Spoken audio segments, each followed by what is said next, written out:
Welcome to Real Talk, where we speak truth without filter. I'm your host, Hegearl, and today we're going to talk about a reality that far too many people are still unwilling to confront. America does not care about your feelings, your freedom, or your rights. America cares about money. The reason that the Civil Rights Act was passed is because of the Montgomery bus boycott that lasted 18 months and almost bankrupted the city of Montgomery. And once you understand that, you can start to see the pattern because it's not just history, it's cyclical history. This is cyclical history, okay? And I tell people this all the time about what we're facing and how long we're dealing with. You look at the 1820s to the 1860s. The 1820s were some of the worst times for the repression of black people, even during enslavement. You had more of the slave codes come out. And we're in it again. There's a pattern of oppression and progress in America.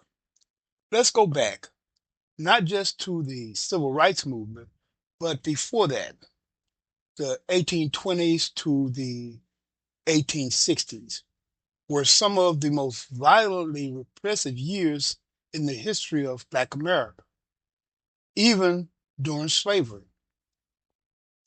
During that time, you saw a rise in new slave codes, harsher laws, and brutal enforcement. Why? Because slavery was about money. Black bodies were the capital, wealth for white families, white institutions, and the American economy came from our labor. And whenever Black resistance started to grow, the system responded, not with reform, but with repression. Things got worse and worse until they couldn't anymore. Then came the Civil War. And let's be clear, that war wasn't about the immorality of slavery. It was about economics of slavery. Do not understand that America is about money. That is it. America was started as a business. Corporations started America.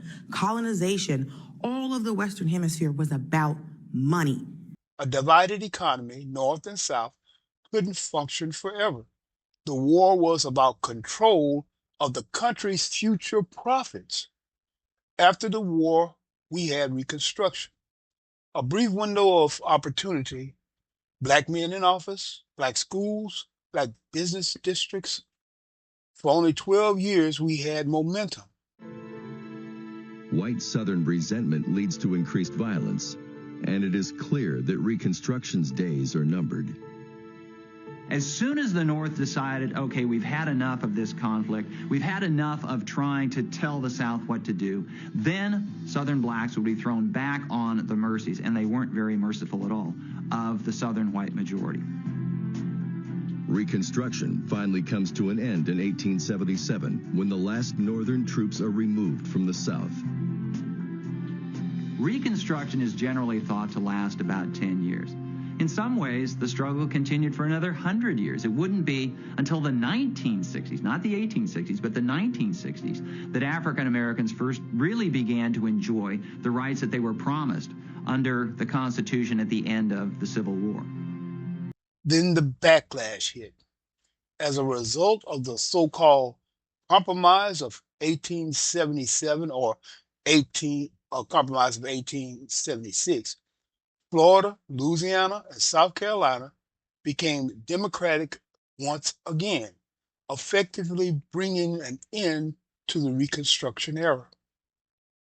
By the 20s, lynchings, race riots, and economic exclusion were back in full force.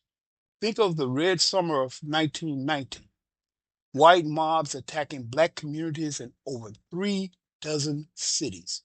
Why? Because black people were accumulating wealth, land, and independence.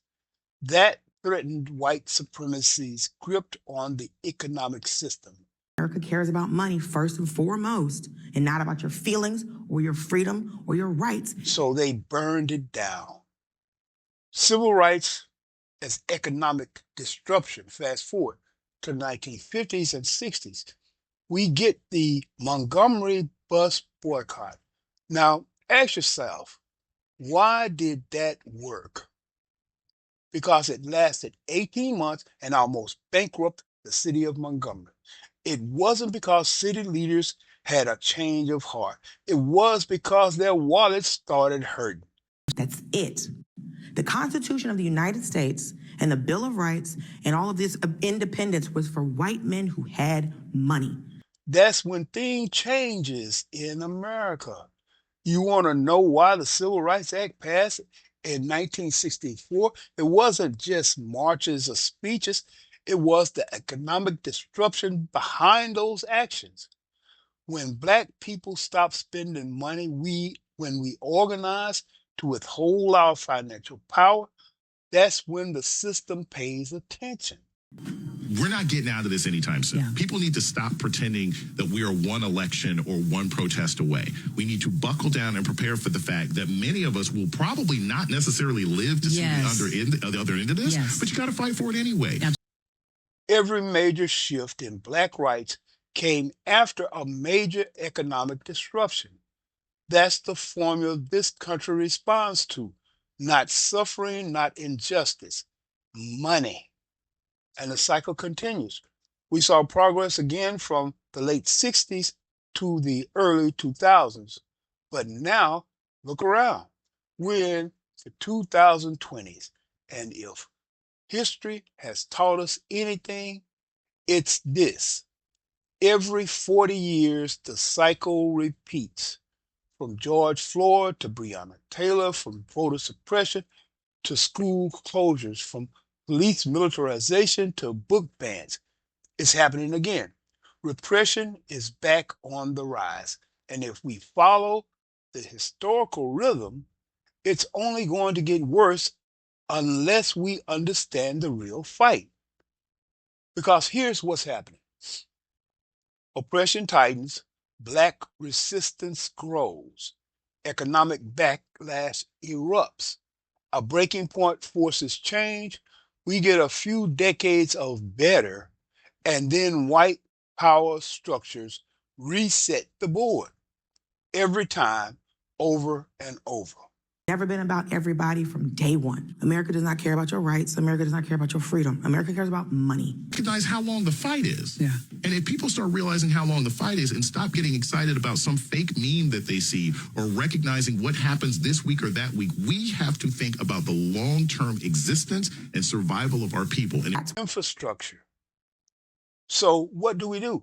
We must stop appealing to a system that was never designed to serve us. The Constitution, the Bill of Rights, those were written by and for rich white men. The language of freedom was always a mask for protecting their wealth and property. If we want to break the cycle, we need to build our own infrastructure. We need to gather our money, protect our money, and circulate our money within our communities. Because until we control wealth, we will always be at the mercy of those who do. We need black-owned banks and credit unions. We need cooperative businesses, independent schools, and land trusts. We need media we own, platforms we govern, and institutions we sustain under black management. White supremacy has never just been about hate. It's about economic dominance. Racism isn't a glitch in the system, it is the system.